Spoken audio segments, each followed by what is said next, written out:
안녕하세요. 오토기오 김종민입니다. 언론에서 전기차 시대가 안 올 수도 있다. 혹은 기대하는 것보다 오래 지체될 거다. 전기차 드라이브 만만치 않다. 포드를 비롯해서 네고 업체들이 전기차 투자를 축소하거나 아니면 철회하기도 한다. 전기차에 모두가 관심을 갖고 올인했지만 전기차 프로젝트가 엎어질 수도 있다. 테슬라마저도 흔들린다. 이런 얘기를 합니다. 전기차 시대가 안 올 수도 있다, 뭐 이런 분위기로 자꾸 유도를 하는 그런 언론들이 있고요. 그 다음에 하이브리드가 대세다. 앞으로 하이브리드가 답이다. 전기차는 답이 아니다. 이럽니다. 그런데 그 동일 언론에서 또 뭐라고 얘기를 하냐면 중국 전기차가 들어오면 국내 자동차 산업은 위기에 빠진다. K배터리, 중국 LFP 배터리 때문에 위기에 빠진다.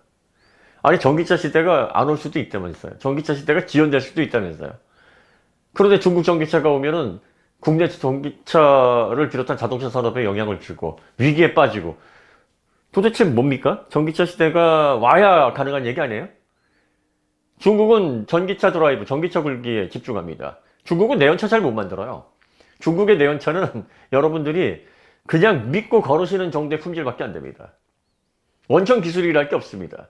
이제 전기차 부분에서 2009년서부터 전기차를 본격적으로 생산해 왔기 때문에 딱 2세대 사이클 정도 돌아가는 그 정도입니다. 그러니까 전기차도 사실 믿기가 어려운 게, 여러분들 내 목숨과 내 가족 그리고 이웃의 재산과 안녕 이런 것들을 맡기는 귀중한 소비재인 자동차는요 3세대 4세대 이렇게 지켜봐야 됩니다. 그 레퍼런스가 매우 중요합니다. 단순히 기술만 좋다고 되는 분야가 아닙니다. 생산 경험, 그리고 불량이 발생했을 때, 직무적 손해배상이 발생했을 때 다양한 형태의 이슈들과 많은 논란들, 품질 관련된 논쟁들, 뭐 이런 것들을 다 뚫고 회사 자체가 다양한 소비자들에게 원하는 상품성을 제공하면서 믿고 사용할 수 있도록 그 릴라이어빌리티, 이걸 확보를 해야 됩니다. 그런데 이제 15년? 네, 그 정도의 업력밖에 없는 그런 상황에서 전기차도 사실 믿고 사용하기가 불안할 지경인데, 내연차를 어떻게 믿습니까? 내연차를 뭘 해봤다고. 그러니까 전기차 시대가 안 오면 중국차는 무서울래야 무서울 수도 없고 경쟁력이 있을래야 있을 수도 없습니다. 다른 나라의 산업에 영향을 줄래야 줄 수가 없어요. 왜?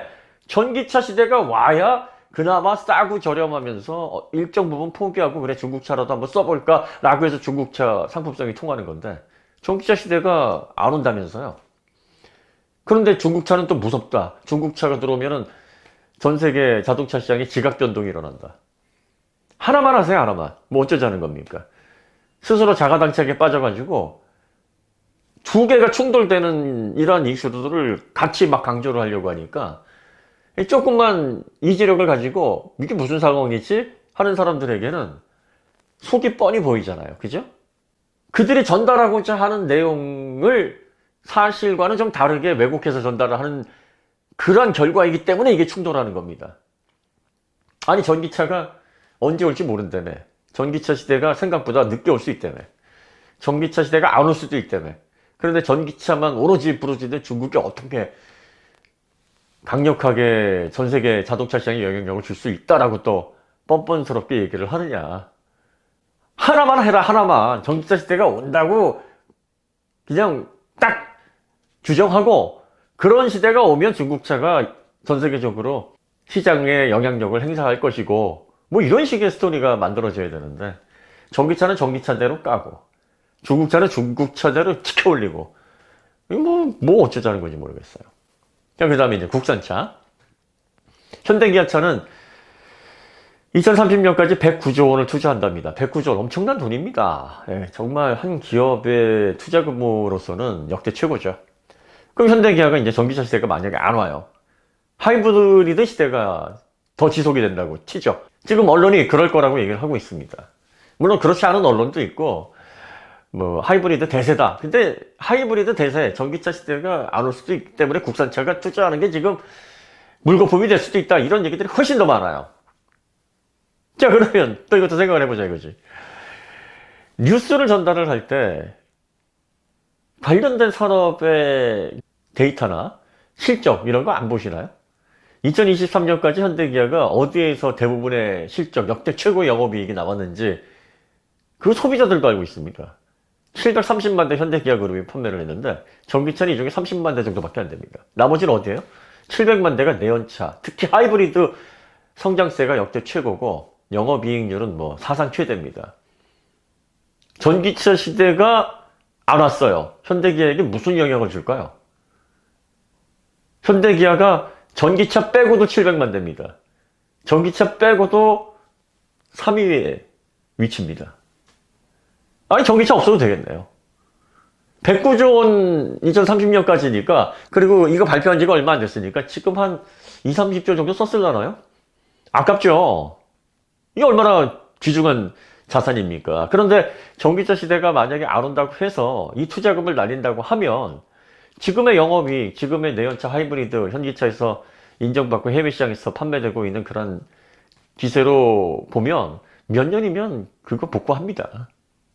당장 전기차 시대가 안 온다고 위기에 빠지지 않아요.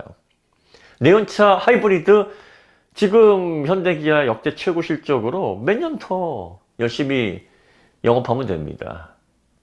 그리고 오히려 2019년서부터 현대 내연차와 하이브리드 경쟁력이 엄청나졌습니다. 왜 엄청나졌냐면 전기차에 올인했기 때문이에요. 내연차와 하이브리드는 기계장치를 기반으로 소프트웨어가 보조하는 역할의 설계 방식으로 제작이 됩니다. 전기차는 오로지 전기모터, 배터리, 파워트레인이 전기전자 제어로 좌지우지됩니다.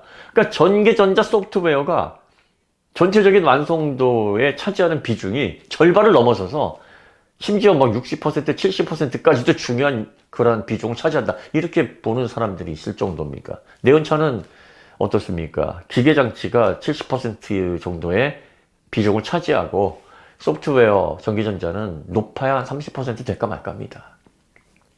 그러면 기존에 전기차에 올인했지 않았던 그런 기업들은 전통적인 방식으로 기계장치 잘 만들어 놓고 전기전자 제어는 예전에 하던 방식대로 그냥 보조하는 그런 형태로 얹어 놓습니다. 비클 모션 컨트롤에 있어서 소극적일 수밖에 없어요. 근데 현대기아는 어떻습니까? 전기전자 제어, 전기차 드라이브를 천문학적인 금액을 통해서 투자를 하고 기술 개발을 하다 보니까 하드웨어를 최대한 소프트웨어로 끌어올릴 수 있을 만한 그런 전기전자 제어 기술에 눈을 번쩍 뜬 거예요. 그래서 저희가 제네시스 G70 시승하면서 너무 깜짝 놀란 게 아니 예전에 나왔던 그 차 그대로인데 뭐 차대라든지 그 외 하드웨어에서 별로 변경된 게 없어 보이는데 전혀 다른 차가 됐습니다. 물론 출력 그리고 또 주행 성능 이런 부분에 있어서 제일 처음 나온 G70도 좋은 차였습니다. 하지만 그 G70 베이스에서 페이스리프트 된 모델을 타보니 우리가 처음에 뭐라고 평가를 했냐면 야 이거 자동차 차쟁이들 말하는 2%가 없다. 그 2%가 뭐냐면 이 똥꼬에서 오는 느낌이 아니에요. 이 비클 다이나믹스에서 보면 자동차가 거동을 할 때 회투를 하거나 또 디렉셔널 리스판스 이런 부분에 있어서 운전자와 교감하는 운전자에게 피드백을 주는 부분에 있어서의 만족감 이 부분이 비클 다이나믹스에서 규정이 되어 있는 부분인데 이걸 제조사가 줘야 된다는 겁니다. 이게 무슨 말이냐면 같은 속도로 코너를 돌아 나갈 때 운전자에게 야 이거 편안한데 이게 좀 안전하고 조금 더 여기서 밟아도 약간의 여유가 있어가지고 내가 크게 문제가 생기지 않겠는데 라는 그런 신뢰감을 느낄 수 있도록 해줘야 되는 겁니다. 이렇게 되면 스티어링 휠 조작에만 우리가 신경 쓸 수 있어요. 왜냐하면 까딱하면 여기서 난 잘못했다가는 손 까겠는데 이러면 재미있어지질 않습니다. 이러면 쫄리고 마음이 막 긴장스럽고 해서 피곤해집니다. 하지만 어느 정도 안정감을 주고 우리가 스포츠 주행을 즐기게 하게 되면 그때부터는 이건 재미의 영역이 되는 겁니다. 독일차 특히 BMW에서 이거 정말 잘했거든요. 이 맛이 없다. 특히 3시리즈. 콕 집어 얘기하면 3시리즈에 내가 이 코너를 돌아 나갈 때 여유가 한 1, 20%더 남아있어서 조금 더 지져도 되지만 좀 안전하게 돌아 나가기 위해서 재미있게 나는 여기에서 이 속도로 돌아 나가면서 이걸 즐길 거야 하는 그 2% 차쟁이들만 아는 그 기가 막힌 감성이 아직까지는 없다라고 얘기를 했는데 페이스리프트된 이 G70에서 하드웨어 변경이 별로 없어 보이는데도 이걸 실어놨다는 얘기예요. 뭐로? 비클 모션 컨트롤이 그만큼 전기차에서 들어와서 내연차의 상품성을 확 바꿔놓은 겁니다.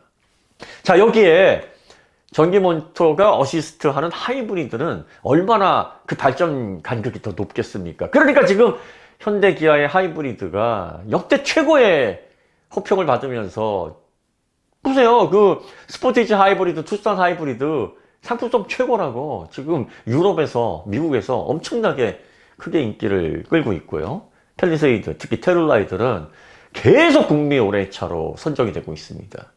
자, 이런 포텐이 어디서 터졌느냐? 전기차 드라이브를 해서 전기차의 그 전기전자체어의 뛰어난 기술, 비클 모션 컨트롤, 이게 내연차에 이식이 된 겁니다. 그러니까 다른 제조사들은 하드웨어에 역점을 두고 전기전자 제어가 보조하는 정도의 전통적인 설계를 했는데, 지금 현대 기아는 전기차 드라이브를 통해서 수십 조를 이미 기술 개발 R&D에 사용을 했기 때문에 거기에서 녹아든 자동차 전기전자 제어가 내연차 이식됨으로 인해서 내연차의 품질이 굉장히 좋아졌습니다. 그러니까 당장에 전기차 시대가 안 오더라도 그러면 한 단계 더 진일보되고 품질이 좋아진 내연차와 하이브리드를 계속 팔면 돼요.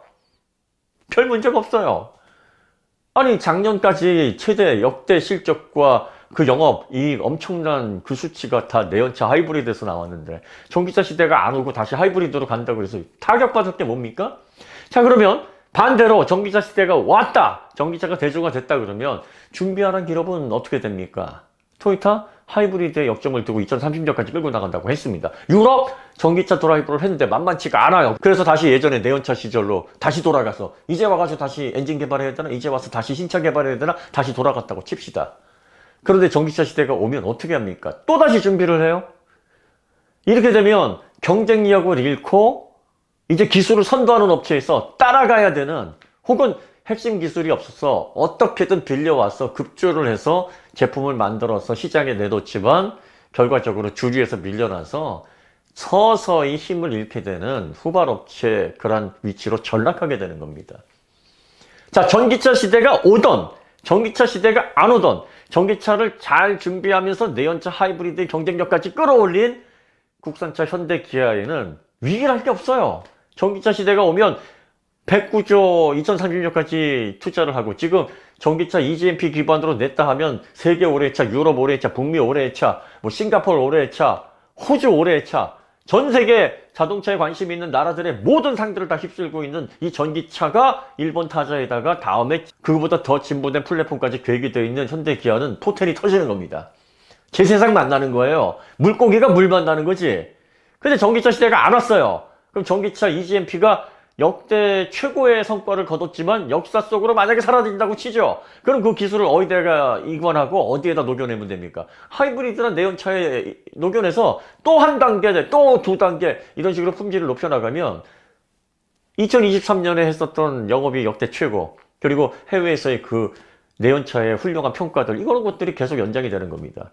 두 가지 가능성을 한번 다 놓고 보자 이거지. 전기차 시대가 오면 토요타나 유럽의 제조사들은 방법이 없어요. 대책이 없어. 특히 토요타는 전기차 준비가 거의 안 돼 있단 말이에요. 넉넉히 당하게 생겼어요. 그러니까 무조건 전기차 시대가 안 와야 된다는 전제하에 토요타나 유럽의 제조사들은 그나마 그 시나리오에서의 희망이 있는 겁니다. 전기차 시대가 안 오면 여전히 토요타나 유럽의 제조사들이 기존에 하던 대로 자리를 잘 지키고 있겠지만, 현대기아는 어떻습니까? 세상이 이제 천지개벽해가지고 기술 프론티어로서 전세계 모빌리티를 이끌어갈 수는 없을지는 몰라도 지금의 전세계 자동차 시장 판매 3위, 이 정도 성적은 계속 유지할 수 있습니다. 오히려 여기에서 뭐 폭스바겐이 중국 시장을 잃고 있고, 그리고 또 폭스바겐 전체가 전기차 드라이브의 힘을 엉뚱한 쪽으로 빼는 바람에 지금 모든 게 위기다, 지붕이 불타고 있다, CEO가 이렇게 얘기를 하고 있습니다. 그럼 폭스바겐 자리 정도는 넘볼 수 있지 않을까요? 세계 2위 자리로 도약할 수 있는 충분한 가능성이 있습니다. 왜? 전기차의 그 전기전자 제어를 기반으로 내연차의 하드웨어 성능을 극한까지 끌어올릴 수 있는 새로운 설계 패턴과 방식에 눈을 떴거든요. 그래서 현대기아가 선보이는 내연차와 하이브리드의 품질이 5년 전, 6년 전 이때보다 몰라올 정도로, 한 세대 이전보다는 비교가 안 될 정도로 좋아졌거든요. 그리고 이미 그 효과가 2022년, 2023년 제대로 나타나고 있습니다. 그러니까 전기차 시대가 오지 않으면 현대는 몇십조 투자금을 날리는 거죠. 근데 그게 생으로 날리는 게 아니에요. 이미 내연차에서도 그 득을 톡톡히 보고 있단 말이에요. 그러니까 그걸 잘 녹여내면 되니까, 아니 뭐 미래를 위해서 수험료 한번 크게 냈다 하지만 그 수업료를 통해서 우리가 내연차를 하이브리드 강화했으니까 전기차 시대가 안 오더라도 우리 뭐 크게 문제 없이 기존에 계속 하던 대로 하면 되는 거니까 이것도 사실 우리에게는 큰 문제가 아니다. 이렇게 되는 거 아닙니까? 자, 현대기아가 도대체 전기차 시대가 안 오면 왜 위기라는 거예요? 위기가 생길 만한 상황이 아무리 생각해도 없잖아요. 그죠? 전기차 시대가 오면 포텐이 터지는 거 아닙니까? 지금 자동차 업체 쪽에서 가장 유리한 입장입니다. 전기차 시대가 안 와요. 그럼 중국차 들어오면 뭐 할 거예요? 중국차 들어오면은 국산차한테 어떤 영향력을 줄 건데요? 중국 자동차가 내연차에서 뭘 할 줄 압니까? 중국 내연차 타실 거예요? 저도 안 타실 거잖아요. 중국 내연차는. 전기차나 되니까 중국의 전기전자 제어를 통한 그런 생산 인프라, 그리고 배터리도 자체 생산을 한다고 하니 좀 저렴하면서 품질이 가격 대비는 그나마 괜찮지 않을까라는 기대감을 갖는 거지. 내연차 중국차 들어온다고 하면 누가 거들떠 볼 겁니까? 그거 승용차를 거들떠 안 본단 말이에요. 그럼 전기차 시대가 안 오면 중국차는 전 세계에서 어떻게 할 수 있는 도리가 없어요. 중국차 무서워하기는커녕 중국이야말로 닥쳤던 개 지붕 쳐다보는 꼴이 되는 겁니다. 대안이 없어요, 중국차가. 그렇지만 국산차는 내연차 하이브리드 여전히 뭐 이제 제네시스 하이브리드까지 개발을 해서 만약을 대비하겠다, 더 강화하겠다. 전기차 시대가 조금 지연되거나 만약에 혹시나 안 올 때를 대비해서 대비책을 다 가지고 있잖아요. 반대로 전기차 시대가 왔어요. 토요타 유럽 제조사는 닥쳤던 게 지붕 쳐다보는 격입니다. 대안이 없어.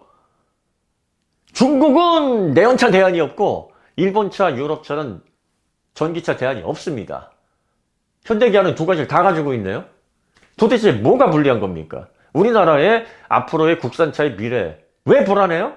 전기차 시대가 와도 안 와도 불안할 건 없습니다. 하지만 전기차 시대가 오면 포텐이 터진다는 거예요. 왜? 준비를 잘했으니까. 상품성에 있어서 가장 강력하고 가장 주목할 만한 그런 기술력을 확보하고 있고 타이칸 터보 S의 3분의 1 가격에 그에 비슷한 준하는 성능을 통해서 재미까지 즐기게 할 수 있고 이제 PV5를 통해서 2시간의 혁신에 목을 메고 있는데 이제 자동차를 거주 공간으로 바꿔서 자동차가 주차장에 있는 22시간까지도 활용할 수 있게 스마트폰식으로 시장을 열어주겠다라고 하는 마스터 플랜까지 가지고 있으니 전기차 시대가 오면 날개 달고 날아가는 거예요. 안 오면 뭐 그냥 지금의 위치를 잘 유지해가지고 순차적인 성장을 통해서 그냥 가면 됩니다. 시류에 따라서.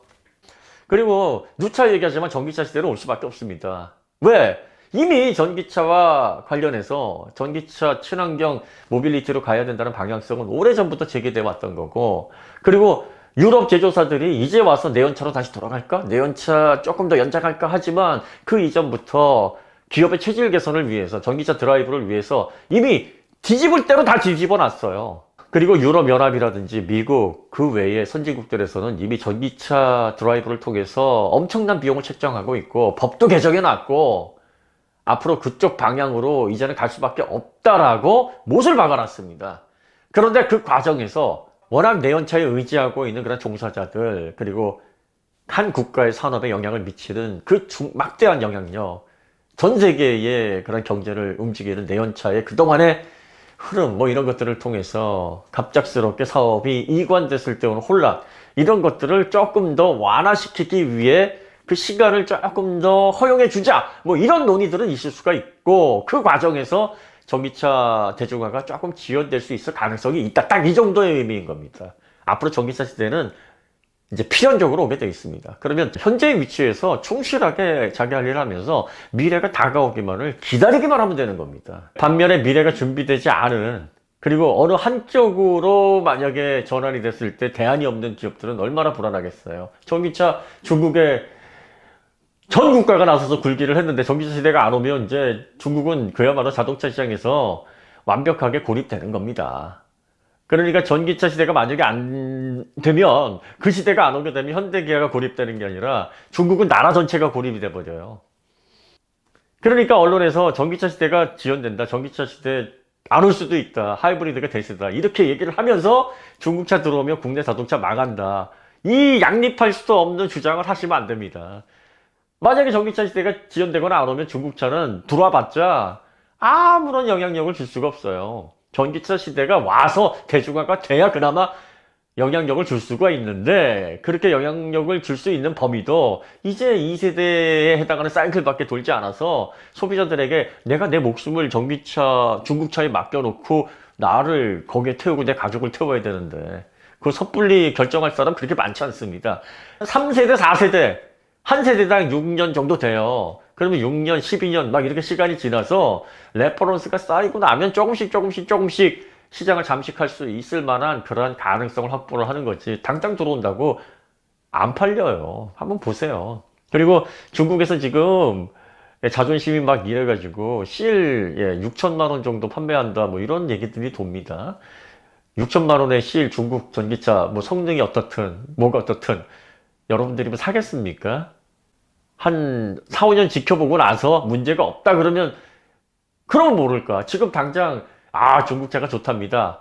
뭐 어떤 기자나 유튜버가 이렇게 얘기한다 그래서 그 돈 선뜻 내겠어요?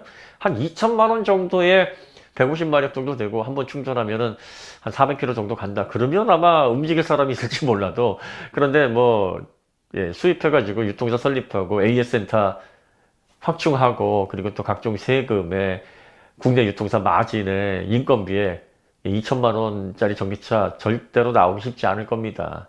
허접한 전기차도 꽤 줘야 되는데 그것보다 수준이 다릅니다. 이건 전혀 다른 중국차입니다 하는 전기차를 그 비싼 가격에 내놓겠냐 말이죠. 그러니까 실제로 그들이 생각하는 거와 시장의 반응은 다를 것이다. 여러분들이 뭐 크게 걱정하지 않으셔도 되고, 그리고 전기차 시대가 오든 안 오든 대한민국의 국산차 산업은 이미 궤도에 올랐습니다. 전기차 시대가 만약에 안 온다고 해도 별 문제가 없어요. 제가 보기에는 오히려 전기차 준비를 통해서 수십조를 쓴 게 지금 내연차나 하이브리드 시대가 더 연장이 되더라도 엄청나게 상품성을 끌어올리는데 현격한 역할을 했기 때문에 이렇게 전환이 된다 그래서 불리할 게 하나도 없어요. 어떠십니까? 듣고 보니 그렇지 않으세요? 네, 그러니까 전체 언론에서 떠드는 얘기들 한번 종합해 보세요. 전기차 시대가 안 온다 그러더니 중국차 들어오면 난리 난다 그러고, 전기차 시대가 안 오면 국산차는 뭐 경쟁력이 완전히 약화되고 투자한 돈 다 날린다고 하는데 실상 국산차가 최대 실적을 내고 사상 최대 영업이익을 낸 건 내연차와 하이브리드고, 이렇게 막 스스로를 부정하는 얘기들이 막 뒤섞여가지고 난립니다. 왜 이런 현상이 벌어지냐면 팩트를 추구하고 사실을 전달해야 되는데 이권을 따라다니니까 자기들 말을 자기들이 부정하는 그 시대의 코미디들을 지금 연출하고 있는 겁니다. 오늘 이야기 여기서 마치도록 하고요. 다음에 더 좋은 콘텐츠를 찾아뵙겠습니다. 감사합니다.